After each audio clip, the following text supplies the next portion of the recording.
Hello my dear, நான் உங்கள் comedy therapist. இப்போ தமிழ்நாடு, ஒட்டுமொத்த தமிழ்நாடு அதிர்ச்சியில உறைஞ்சிட்டு இருக்கு. தமிழக வெற்றி கழகம் கட்சி தொடங்கி 2ஆம் ஆண்டு தொடக்க விழாவை அடியெடுத்து வச்சிருக்காங்க. மாமல்லபுரத்துல உள்ள பூஞ்சேரியில இன்னைக்கு விசேஷமா மிக கோலாகலமா கொண்டாடப்பட்டுச்சு. இதுல என்னன்னா, விஜய் அவர்கள் பலகையில மும்மொழி கொள்கைக்கு எதிராக கெட் அவுட் என்ற ஒரு வாசகத்துக்குள்ள கையெழுத்து போட்டு தொடங்கினார். அது மும்மொழி கொள்கைக்கு மட்டும் எதிராக இல்ல, பிஜேபிக்கும் திமுகவுக்கும் எதிராகவே கெட் அவுட் என்ற வார்த்தையில கையெழுத்திடப்பட்டது. கெட் அவுட் என்ற வாசகம் சமீப காலமாகவே ஒவ்வொரு இடத்துலயும் ஹாஷ்டாக தீயா பரவிக்கிட்டு இருக்கு. பிஜேபி அண்ணாமலை அவர்கள் கெட் அவுட் ஸ்டாலின் என்றதுக்கும், முதலமைச்சர் ஸ்டாலின் அவர்கள் கெட் அவுட் மோடின்னு சொல்லி மிகவும் பரவலா பரவிக்கிட்டே இருக்கு. இது தீயா பரவுறதுல இதை பார்த்த விஜய் அவர்கள், நீங்க 2 பேருமே திருடர்கள் தான், நீங்க 2 பேருமே கெட் அவுட் ஆனா தமிழ்நாடு மிக சிறப்பாக இருக்கும்னு அவர் கெட் அவுட் என்ற வாசகத்துல கையெழுத்திட்டாரு. இந்த மும்மொழி கொள்கையை ஏத்துக்கிட்டாதான் உங்களுக்கு நிதி தருவோம்னு ஒன்றிய அரசு திட்டவட்டமா கூறிடுச்சு. இதுக்கு எந்த கட்சியும், டிஎம்கே, ஏடிஎம்கே, எந்த மிகப்பெரிய கட்சியும் ஆதரவு கொடுக்கல. இதுக்கு அகிம்சாவுதான். இதுக்கு எதிராகவே இன்னைக்கு தமிழக வெற்றி கழகம் தன்னுடைய எதிர்ப்பையும் வெளிப்படுத்தியிருக்கு. இதுல ஒரு மிகப்பெரிய சம்பவம் ஒட்டுமொத்த தமிழக அரசியல் கழகமே திரும்பி பார்த்திருக்கு. அப்படின்னா பிரசாந்த் கிஷோருடைய 2வது வருகை தமிழ்நாட்டுக்கு. அது எதுக்கு ஒட்டுமொத்த தமிழ்நாடு அதிர்ந்துச்சுன்னா, இதுக்கு முன்னாடி பிரசாந்த் கிஷோர் விஜய் அவர்களோட சந்திக்கும் போது மறைமுகமாகவே பேசப்பட்ட பொருள் என்னன்னா, விஜய் கூட பிரசாந்த் கிஷோர் அரசியல் வீரரா இருந்து செயல்பட போறாரு. இதுக்குதான் ஆதவ் அர்ஜுன் அவர்கள் பிரசாந்த் கிஷோரை கூட்டிட்டு வந்திருக்காங்க. அப்படிதான் நம்ம கேள்விப்பட்டுக்கணும். அதுக்கப்புறம் கொஞ்ச நாள்லயே பிரசாந்த் கிஷோர் அரசியல் வீரரா செயல்பட மாட்டாரு, அவர் ஒரு நட்பின் ரீதியா தான் சந்திக்க வந்திருக்காருன்னு செய்திகள் பரவலா பேசப்பட்டுச்சு. ஆனா இன்னைக்கு நடந்த கூட்டத்துக்கு முன்னாடி கூட பிரசாந்த் கிஷோர் அரசியல் வீரரா செயல்பட மாட்டாரு, ஆனா அரசியல் ஆலோசகரா தாவேக்காவுக்கு செயல்படுவாருன்னு சொல்லப்பட்டுச்சு. ஆனா பிரசாந்த் கிஷோர் தனது பேச்சு தொடக்கத்திலேயே விஜய்க்கு உறுதுணையாக இருப்பேன், விஜய் மூலமா நானும் பிரபலமாவே தாவேக்காவை ஜெயிக்க வைக்கிறார் என்னுடைய முதல் குறிக்கோள்னு திட்டவட்டமா பிரதிபலிச்சு சொல்லிட்டாரு. இது ஒட்டுமொத்த தமிழகமே ஆதரவு வச்சிருக்கு. ஆமா, யார் இந்த பிரசாந்த் கிஷோர்? வாங்க பார்க்கலாம். பிரசாந்த் கிஷோரை பத்தி நான் ரொம்ப விரிவாக்கமா சொல்ல விரும்பல, சுருக்கமா சொல்றேன். 2011ஆம் ஆண்டு பிரசாந்த் கிஷோர்ன்றது யாருன்னா, பீகார்ல இருந்து வந்தவர் தான். அவர் சொந்த ஊர் பீகார் மாநிலம். அவரு முதல்ல நரேந்திர மோடி அவர்கள் குஜராத்ல முதலமைச்சராக இருக்கும் போது சந்திக்கிறாங்க. நட்பின் ரீதியா பேசும்போது பிரசாந்த் கிஷோர் நிறைய அரசியல் விஷயங்களை நரேந்திர மோடி அக்செப்ட் பண்றாரு. இதை கவனிச்ச நரேந்திர மோடி 3வது வருஷமும் நம்ம அரசணையில ஏறணும் முதலமைச்சரா அப்படின்றதுக்கு பிரசாந்த் கிஷோர் அரசியல் வீரரா பயன்படுத்தினாரு. ஆனா அதன்படியே அவர் திட்டவட்டமா 2012 எலெக்ஷன்ல முதலமைச்சர் வேட்பாளராக நரேந்திர மோடி நிற்கும் போது 2011லயே பிரசாந்த் கிஷோர் தன்னுடைய அரசியல் பயணத்தை நரேந்திர மோடி அவர்களுக்கு ஆதரவா வெளிப்படுத்தினாரு. அவர் சென்றதுபடியே 2012 3வது முறையாக நரேந்திர மோடி அவர்கள் குஜராத்ல மகா பெரிய வெற்றியில முதலமைச்சர் ஆனாரு. எப்படி ஆனாருன்னா, சோசியல் மீடியா எங்க பார்த்தாலுமே நரேந்திர மோடி ஆளுன்றது பரவ ஆரம்பிச்சிருச்சு. குஜராத் என்ற மாடல் என்ற ஒரு வார்த்தை அங்க பேசப்பட்டுச்சு. குஜராத்ன்றது ஃபாரின் நாட்டோட கம்பேர் பண்ணி பேசப்பட்ட ஒரு விஷயமா கருதப்பட்டுச்சு. குஜராத்தை மட்டும் அந்த அளவிடல. 2014 பிரதமர் வேட்பாளராக நரேந்திர மோடி நிக்க வைக்கிறதுக்கு முக்கிய ஒரு அத்தியாயமா பிகேடி செயல்பட்டுச்சு. ஆமாங்க, 2014 பிரதமர் வேட்பாளராக நரேந்திர மோடியை செலக்ட் பண்ணும்போது பட்டி தொட்டி எங்கும் வாழை மரத்துல இருந்து டீ கடை வரைக்கும், வீட்டு படுக்கறையில வரைக்கும் நரேந்திர மோடி பேச்சு பேசப்பட்டுச்சு. எங்க பார்த்தாலும் நரேந்திர மோடி, எதுல பார்த்தாலும் நரேந்திர மோடி, சோசியல் மீடியாவா இருக்கணும், செய்தித்தாளா இருக்கணும், எந்த இடத்துல நரேந்திர மோடியோட பேச்சு பேசப்பட்டுக்கிட்டு இருந்துச்சு. யார் அந்த நரேந்திர மோடி? நரேந்திர மோடி குஜராத்ல பயங்கரமா செய்யறாராப்பா. சோலார் சிஸ்டத்து மூலமா வீட்டுக்கு நான் இலவச கரண்ட் கொடுக்குறாராம், ரோடு போடுறாராம். முதலமைச்சர்னா தங்கமான மனுஷன், அந்த ஆளுதான்ப்பா இருக்கணும்னு பேசப்பட்டவர் தான் நரேந்திர மோடி. அந்த நரேந்திர மோடி தான் பிரதமர் ஆக்குறதுக்கு முக்கியமா வழிவகுத்தவர் தான் நம்ம பிரசாந்த் கிஷோர்.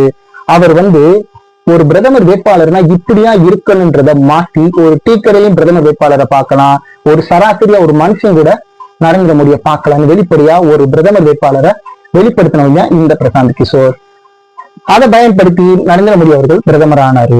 அதுக்கப்புறம் நரேந்திர மோடி அவர்கள் தன்னுடைய சுயரூபத்தை காமிச்சாரு.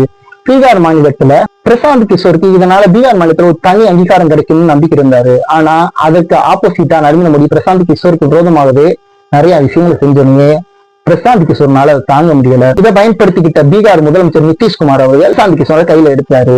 அதன்படியே 2018 எலெக்ஷன்ல 3வது முறையாக நிதிஷ்குமார் அரசனையில அமர வச்சாரு பிரசாந்த் கிஷோர். அதனுடைய அவருடைய வெற்றியை முடிச்சுக்கல. 2019 ஆந்திரா முன்னாள் முதலமைச்சர் ஜெகன்மோகன் ரெட்டி டிகேடிமை சந்திக்கிறாரு. ஜெகன்மோகன் ரெட்டி அவருடைய ஆலோசனைப்படியே 2019 ஆந்திரா முழுவதும் சுற்றுப்பயணத்துல பயணிக்கிறார் ஜெகன்மோகன் ரெட்டி. அந்த வகுத்ததின்படியே அவர் ஆந்திராவுடைய முதலமைச்சர் ஆகிறாரு. இது மிகப்பெரிய பிரசாந்த் கிஷோருக்கு மிகப்பெரிய ஒரு வெற்றிவாகையை கொண்டாடப்பட்டது.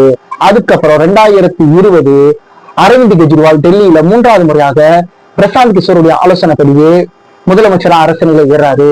இதனை சுத்தி முத்தி பார்த்த நம்மளது விடியல் அரசு, திமுக அரசு ஸ்டாலின் அவர்கள் 2020 அரசியல் வீரரான பிரசாந்த் கிஷோரை ஐபேக் நிறுவனம், அந்த நிறுவனத்தோட பேரே ஐபேக் தான், அந்த நிறுவனத்தை அன்னைக்கு கிட்டத்தட்ட 1000 கோடி அவங்களுக்கு செலவு பண்ணி 2021 முதலமைச்சர் ஆனாரு நம்மளது மு க ஸ்டாலின் அவர்கள்.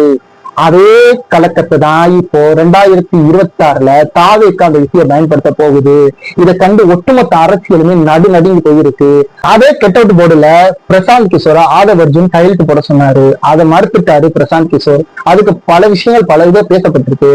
ஆனா என்னுடைய விஷயம் என்னன்னா, நான் சொல்றது என்னன்னா, அவர் இருந்தாலும் வட மாநிலத்தவர், அவர் கையெழுத்து போடணுன்ற அவசியம் கிடையாது. அவர் கையெழுத்து போட சொன்னது தப்பு. அவர் கையெழுத்து போட்டா நாளைக்கு அவரே ஒரு தேசிய அளவுல கட்சி கொண்டு வராது. அவருடைய மைண்ட் செட்டுக்கு ஹிந்தி எல்லா பக்கம் பரவுனாதான் அவருடைய மொழி எல்லாத்துக்கும் புரியுன்றதுக்காண்டி ஹிந்திக்கு ஆதரவானால கையெழுத்து போடாம இருந்திருக்கலாம். ஆனா ஆதவ் அர்ஜுன் அவர்கள் கையெழுத்து போட சொன்னது தப்பு. நம்ம நினைக்கலாம், யார் இந்த பிரசாந்த் கிஷோர், இதை நம்ம நாட்டுல உள்ள மக்களை எப்படி கவர் பண்ண முடியும், எது பண்ண முடியும்னு நினைக்கலாம். ஆனா அப்படி இல்லைங்க. அரசியல் வீகன்றது நீங்க சிம்பிளா சொல்ல போனா எல்கேஜின்ற ஒரு படம் பாத்தீங்களா, அது ஆர்கே பாலாஜி நடிச்சிருக்காரு. அரசியல் இந்த ட்ரெஸ் எப்படி போடணும், நீ இந்த சாப்பாடையும் சாப்பிடணும், மக்கள்கிட்ட இதை பத்தி பேசணும், மக்களுக்கு ஆர்வத்தை கொடுக்கணும் அப்படின்னு அந்த டீம் அவங்களுக்கு வழிவகுக்கும். அப்படி வழிவகுக்கும் போது ஆட்டோமேட்டிக்கா மக்கள் இடத்துல நமக்கே புரியாம ஒரு பேச்சு தொடர்ந்து அடிபட்டுச்சுன்னா அந்த பேச்சு மக்களுக்கு பெரும்பாலும் பேசப்படும். டீக்கடையில பேசப்படும், ஒரு பள்ளிக்கூடத்துல பேசப்படும், ஒரு எங்கேயாச்சும் நம்ம சொந்தக்காரங்கிட்ட பேசப்படும். அதுதான் அரசியல். அதுதான் இந்த அரசியல் வீரரோட முக்கியமான பாயிண்ட். அதனாலதான் இப்ப ஒட்டுமொத்த தமிழகமே கதி வழங்கி போயிருக்கு. ஆனா இப்போ பிரசாந்த் கிஷோர் தாவேக்காவுல இணைஞ்சிருக்காருன்னு சொல்றாங்க. அவர் முக்கியமா அவர் இருந்தது, அவர் பீகார்ல தனக்குன்னு ஒரு தனி கட்சி ஜன் சுராஜ் என்ற ஒரு கட்சியை தொடங்கியிருக்காரு. அது தேசிய அளவுல அந்த கட்சியை கொண்டு போகின்றதுக்கு முதல் தோழமை கட்சியா தாவேக்கா கட்சியை சூஸ் பண்ணியிருக்காரு. அதுக்கு நம்மளுடைய விஜய் அவர்கள் கை கொடுத்திருக்காரு. அந்த தமிழ்நாடு மட்டும் இல்ல, விஸ்வால சொல்றேன்னா நேஷனல் இல்லையா, இன்டர்நேஷனல். அதே போல தாவேக்கா அடுத்த கட்டத்துக்கு நகர்ந்திருக்கு. இதுல இப்போதைக்கு க்ளோஸ் ஆனதுல அண்ணன் டிமான் அவர்களுடைய கட்சி முடிஞ்சிருச்சு. பெரிய பெரிய கட்சிகள்லாம் கதி கலங்கி போயிருக்கு. அடுத்து தாவேக்காவுடைய ஆட்டம் பயங்கரமா இருக்கும். ஒண்ணுதான் சொல்றேன், மக்களுக்கு நல்லது பண்ணணும்னு சொல்லிட்டு பண்ணாம போய் வாக்குறுதி கொடுக்கறத விட கொடுத்த வாக்குறுதியை காப்பாத்துற ஒரு அரசு நல்லா இருக்கும். போதும், எத்தனை மட்டும் மாத்தி நம்மளும் ஓட்டு போட்டுக்கிட்டே இருப்போம். ஒருவாட்ட மாற்றத்தை ஏற்படுத்துவோமே. 2026 நம்ம பசங்களுக்காகவோ நம்ம இளைஞர்களுக்காகவோ ஒரு வழிகாட்டி ஒரு தலைவனை நம்மளாவே வரவேற்போம். வரட்டும் தாவேக்கா என்று நம்மளுடைய ஆதரவு தாவேக்கா இருக்கட்டும். இது தாவேக்காவுடைய ஆதரவாளர் நான் கிடையாது, நான் ஒரு சாதாரண ஒரு மனுஷனா இருந்தாலும் என்னுடைய விஷயத்த நான் சொல்லணும்னு சொல்றேன். எல்லாருக்கும் முக்கியமானது உங்கள் ஓட்டு உங்களுடைய உரிமை. அதை நீங்க கரெக்டா போடுங்க. பணத்தை வாங்கிட்டு நீங்க ஓட்டு போடன்றது அவசியம் கிடையாது. பணத்தை வாங்குறது உங்களுடைய காசை நீங்க வாங்குறீங்க, அது உங்க செலவுக்காக வாங்கிக்கோங்க. ஆனா ஓட்டு நியாயமா போடுங்க.